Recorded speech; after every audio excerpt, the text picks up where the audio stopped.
Kanalımdan ve mutfağımdan herkese merhabalar. İlginç saklama tekniğiyle sizlere şahane bir baklava tarifi vermek istiyorum. Bu saklama yöntemiyle elinizin altında her zaman buzluğunuzda pişirmeye hazır baklavalarınız olacak. Bu yöntemi mutlaka denemenizi tavsiye ederim. Baklavamız için uygun bir kaba 1 adet yumurta, yarım çay bardağı ılık su, yarım çay bardağı sıvı yağ, yarım çay bardağı yoğurt alınır. Üzerine bir çimdik tuz, yarım paket kabartma tozu, 1 yemek kaşığı sirke eklenerek pürüzsüz hale gelene kadar tüm malzemeler karıştırılır.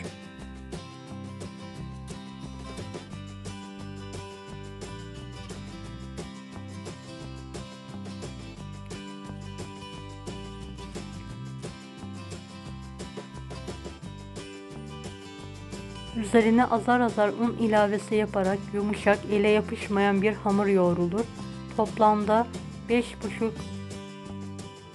çay bardağına yakın un kullandım. Unun miktarı yumurtanın büyüklüğüne göre değişir. Kontrollü bir şekilde ilave ediniz.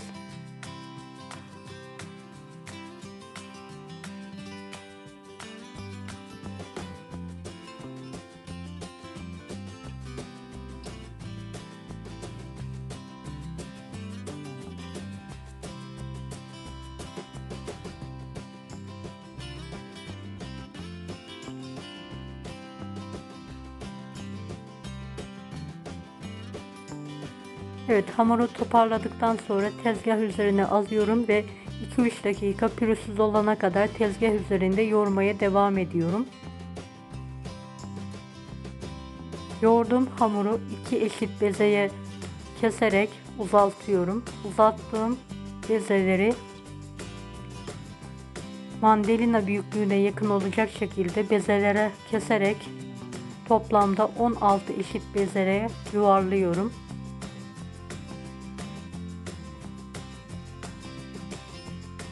Evet, yuvarladığım bezeleri uygun bir tepsiye alıyorum. Altına ve üstüne bolca un serperek üzerini kapatarak en az 1-2 saat baklavamızın bezelerini dinlenmeye bırakıyoruz. Dinlenen bezeleri tek tek olacak şekilde tezgah üzerine alarak nişasta ve un karışımı ile oklava yardımıyla ince olana kadar açıyoruz.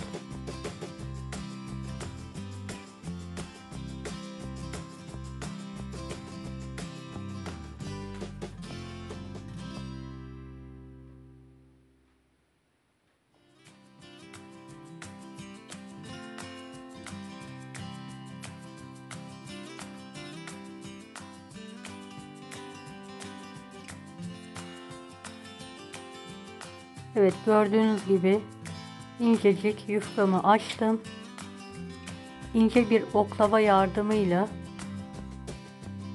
yufkamı oklavaya bol bir şekilde sarıyorum. İki kenarından ortaya doğru ittirerek büzgü şekli veriyorum. Oklavadan dikkatli bir şekilde büzgüyü açarak tezgahın bir kenarına yufkamı alıyorum. İkinci bezemi açana kadar kenarda kurutmaya bırakıyorum. Evet, ikinci bezemi de aynı teknikle açarak büzgü şekli veriyorum.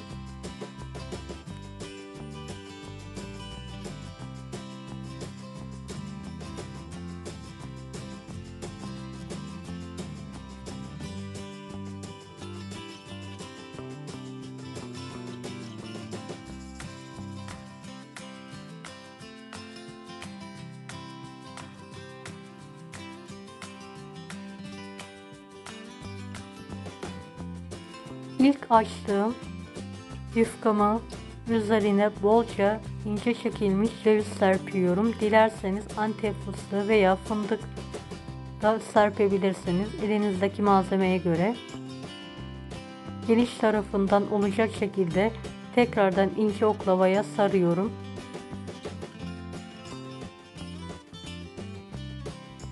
Ve büzdürerek oklavamı hamurun içinden çıkartıyorum.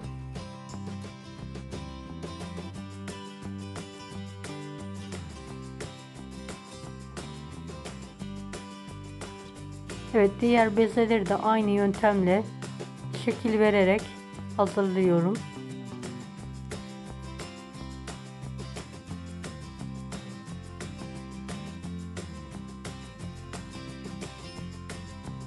Videomu bu kısma kadar izlediyseniz yorum kısmına herhangi bir emoji bırakırsanız bana destek olmak için sevinirim.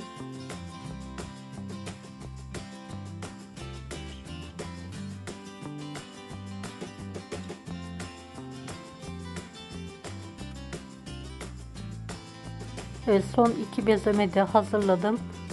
Oklavama sararak şekil vermeye devam ediyorum. Toplamda 8 beze kullandım bu tepsi için. Bu ölçülerle 2 tepsi baklava çıkıyor.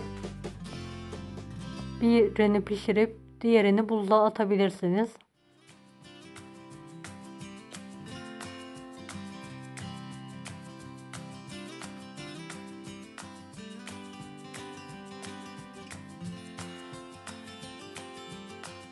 Evet, baklavalarımı 2 santim uzunluğunda olacak şekilde keskin bir bıçak yardımıyla hepsini aynı ebatta kesiyorum. Daha sonra fırın tepsisine yerleştiriyorum.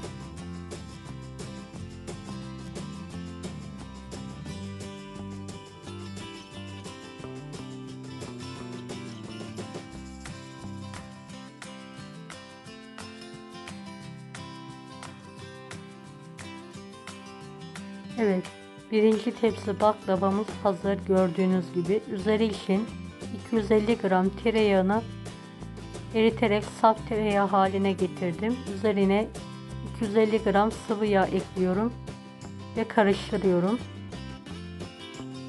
Yarısını baklavanın üzerine dökerek her tarafına gelecek şekilde yayıyorum.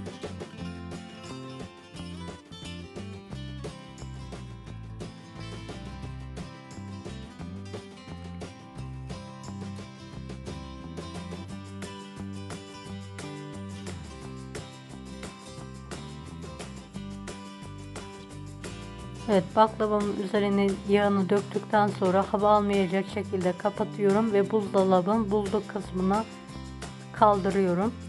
Dilediğim zaman çıkartarak pişireceğim. Evet, buzluktan baklavamı çıkardım. Buzunu çözdürdüm. Fırınımı 170 dereceli alt üst fırına ayarladım.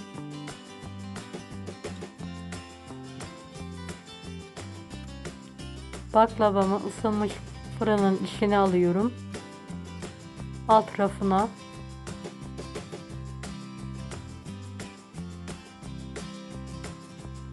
üzerine büyük bir tepsi kapatarak baklavamın üzerini kapatıyorum. Bu şekilde yaklaşık 60 dakika pişirmeyi bırakıyorum. 170 derecede ilk 20 dakika pişirmeyi bırakıyorum. Daha sonra kademeli olarak fırının derecesini düşürüyorum. Evet, 20 dakika sonra fırınımın ayarını 165 dereceye ayarlıyorum. 10 dakika bu şekilde pişirmeye devam ediyorum. 10 dakika sonra tekrardan fırınımın derecesini 160 dereceye ayarlayarak 60 dakika bu şekilde üzerinde tepsiyle pişirmeye bırakıyorum. 60 dakika sonra üzerinden fırın tepsisini alarak baklavanın üzeri kızarana kadar pişirmeye bırakıyorum.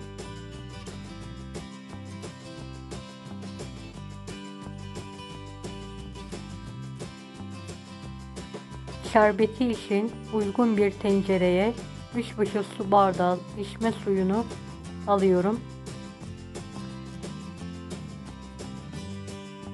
Ocağın üzerine alarak suyumu ısıtmaya bırakıyorum. Su ısınırken şekerini ayarlayalım biz. 3,5 su bardağı toz şekeri uygun bir kaba alınır.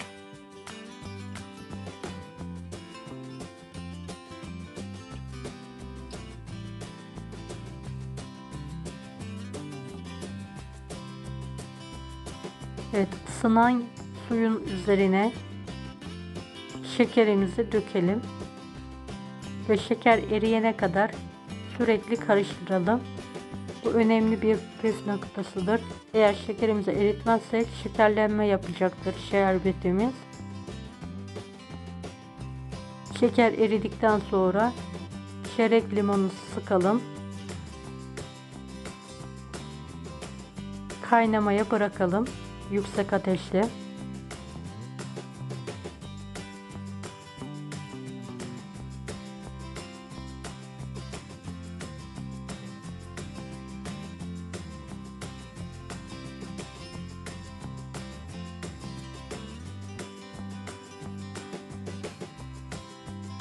Evet, kaynamaya başlayınca dakika tutalım.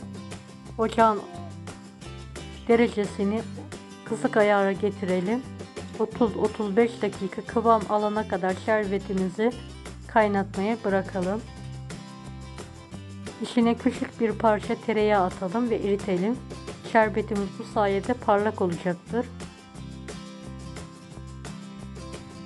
Evet, hiç başından ayrılmadan son 5 dakika kıvam kontrolü yapalım.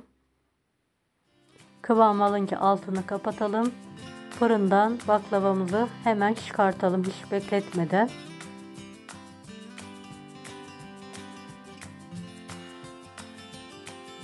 Evet, baklavamız pişti. Gördüğünüz gibi sıcak sıcak. Şerbetimiz de tatlımız da sıcak olarak şerbetimizi dökelim.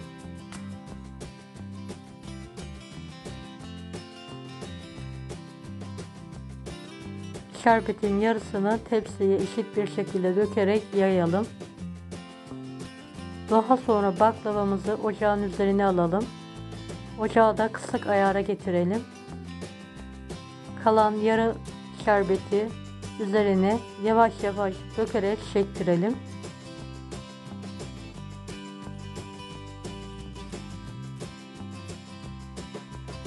Evet, ocağın üzerinde fazla bekletmeden altını kapatalım ve şerbetimizi dökelim.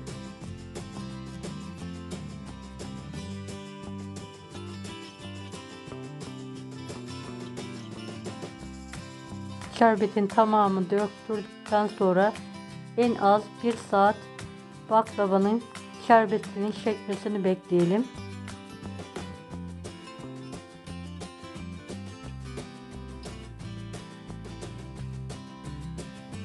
Evet, 1-2 saat sonra üzerinin Antep fıstığını serpebilirsiniz.